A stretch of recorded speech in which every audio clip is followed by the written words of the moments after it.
দর্শক দেখছেন যে বিডিআর এর সদস্যরা এবং পুলিশের মধ্যে কিন্তু বিতণ্ডতায় জড়িয়েছে। আমরা দেখছি তারা সামনের দিকে অগ্রসর হচ্ছেন।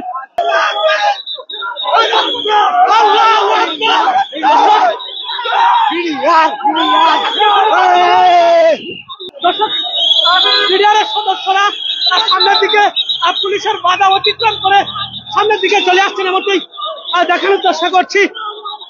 দর্শক যেমনটি দেখছিলেন যে পুলিশ এবং বিডিআর এর সদস্যরা কিন্তু মুখোমুখি অবস্থান নিয়েছে, এমনটি দেখানোর চেষ্টা করছি আমি যমুনার সামনে থেকে। দর্শক দেখছেন যে মিছিল কিন্তু মিছিলটা কিন্তু ইতিমধ্যে চলে এসেছে, আমরা এমনটি দেখানোর চেষ্টা করছিলাম।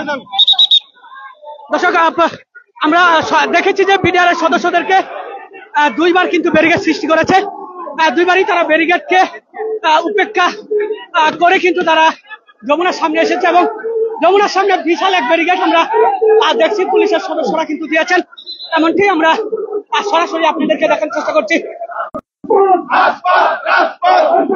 দর্শক বিডিআর এর সদস্যরা আমরা দেখছি যমুনার সামনে এসে পুলিশের বাধার সম্মুখীন হয়েছেন।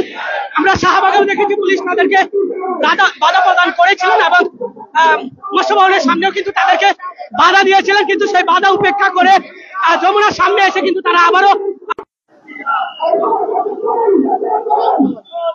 দর্শক চাকরিচ্যুত 18,500 বিডিআর এর সদস্যরা আজকে লং মার্চের ডাক দিয়েছেন। তারা বিগত দিনগুলোতে আমরা দেখেছি যে প্রায় 20 দিন ধরে তারা শাহবাগে অবস্থান করছিলেন। সেই শাহবাগ অবস্থানকালে তারা গতকাল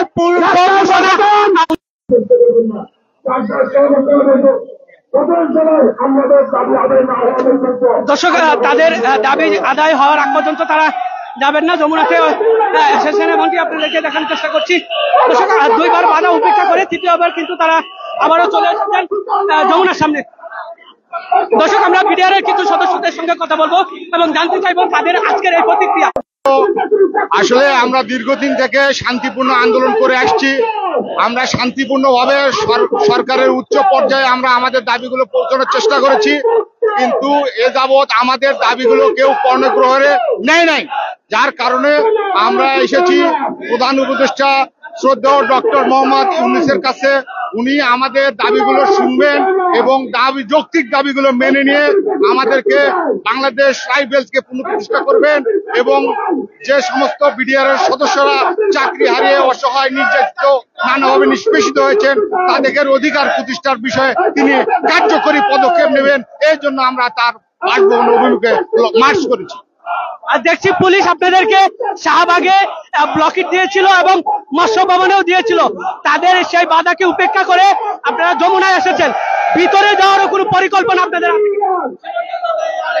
আসলে আমরা আমাদের দাবি আদায়ের ক্ষেত্রে আমরা কোনো বাধাই মানব না। আমাদের দাবিগুলো ন্যায্য দাবি, আমাদের দাবির মধ্যে সবগুলো দাবি ন্যায্য এবং গণ দাবি। এটা বাংলাদেশ রাইফেলসের যে হত্যাকাণ্ড হয়েছিল, পরিকল্পিত হত্যাকাণ্ড, এই হত্যাকাণ্ডের সঠিক বিচার না হলে বাংলাদেশের স্বাধীনতা সার্বভৌমত্ব সুপ্রতিষ্ঠিত অসম্ভব, যার কারণে এই বিচার বাংলাদেশের স্বাধীনতা সার্বভৌমত্বের সাথে সম্পর্কযুক্ত। সুতরাং এই বিচারের সাথে কোনো তাল বাহানা বাংলাদেশের সাধারণ মুক্তিকামী জনগণ মেনে নেবে না। আজকে আপনাদেরকে কি বার্তা দিতে হবে? অর্থাৎ যদি আপনাদের একটা প্রতিনিধি দল প্রধান উপদেষ্টার কার্যালয়ে যেতে দেন এবং সেখানে যে যদি কোনো স্মারকলিপি আপনাদেরকে দিয়ে দেওয়া হয় লিখিত আকার ছাড়া, কি আপনারা মানবেন? কিন্তু তারা আমাদের দাবিগুলো পূরণের বিষয়ে কোনো পদক্ষেপ নেয় নাই। পুলিশ চাপ দেওয়ার কারণে বাংলাদেশের বিচার ব্যবস্থা, বাংলাদেশের ন্যায় বিচারের ব্যবস্থা পুলিশ চাপ হয়ে গিয়েছে। অথচ 2024-এর যে ছাত্র গণ অভ্যুত্থানের মাধ্যমে ন্যায় বিচার প্রতিষ্ঠার জন্য এই সরকার প্রতিষ্ঠিত হয়েছে, কিন্তু এই সরকার ন্যায় বিচারকে প্রতিষ্ঠিত না করে সেই পুলিশ চাপের ইশারায় চলছে বলে বাংলাদেশের সাধারণ মুক্তিকামী জনগণ মনে করে। আজকে যদি আপনাদের দাবি মেনে নেওয়া না হয়, সর্বশেষ আপনারা কি পদক্ষেপ নেবেন? কেন আমরা বিভিন্ন জায়গায় আমাদের দাবি উপস্থাপন করেছি। আমরা জেলা পর্যায়ে আমাদের ডিসি মহোদয়ের কাছে আমাদের দাবি আমরা পৌঁছে দিয়েছি। যখন আমরা কোনো সারা শব্দ পাই নাই, তখন আমরা কেন্দ্রীয় ভাবে এই প্রতিবাদ করে আমরা আমাদের দাবি আদায়ের জন্য বর্তমানে মাননীয় প্রধান উপদেষ্টা ডক্টর মোহাম্মদ ইউনূসের দিকে চেয়ে আছি। আমাদের দাবি অন্য কোনো সরকারের প্রতিনিধি আমাদের দাবিগুলো শুনে নাই। বাংলাদেশ রাইফেলসকে পুনঃপ্রতিষ্ঠা করতে হবে এবং পূর্বের পোশাককে ফেরত দিতে হবে। এছাড়াও আমাদের দাবিগুলো মেনে নিয়ে বাংলাদেশে ন্যায় বিচার প্রতিষ্ঠা করতে হবে। দর্শক, যেমনটি জানিয়েছেন যে বিডিআরের সদস্য, আমরা তাদের কাছ থেকে জানতে পেরেছি যে তাদের এই যৌক্তিক দাবি মেনে নেওয়ার আগ পর্যন্ত তারা এই যমুনার সামনে থেকে সরবেন না। যমুনাতে আমরা দেখছি যে চাকরিচ্যুত বিডিআর সদস্যরা কিন্তু তারা স্লোগানে মুখরিত করে রেখেছে এবং রাস্তায় অবস্থায় নিয়েছেন।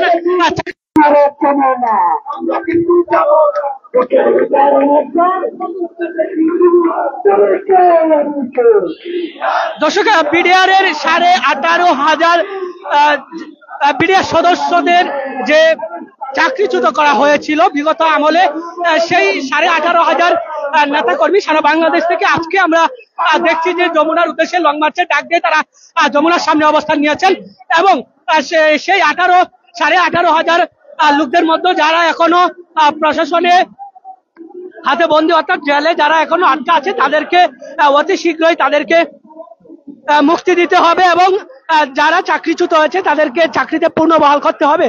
এবং তৃতীয় নাম্বার দাবি হচ্ছে ক্ষতিপূরণ দিয়ে তাদেরকে সমস্ত ধরনের সরকারি সুবিধা দিয়ে তাদেরকে চাকরিতে বহাল করতে হবে। এই তিনটি দাবি নিয়ে আজকে তাদের এই লং মার্চ ছিল এবং লং মার্চে আমরা দেখেছি পুলিশ তাদেরকে বাধা প্রদান করেছে, প্রথমেই শাহবাগে এবং দ্বিতীয়ত আমরা দেখেছি যে মৎস্য ভবনের সামনেও কিন্তু পুলিশ ব্যারিকেড সৃষ্টি করেছিল।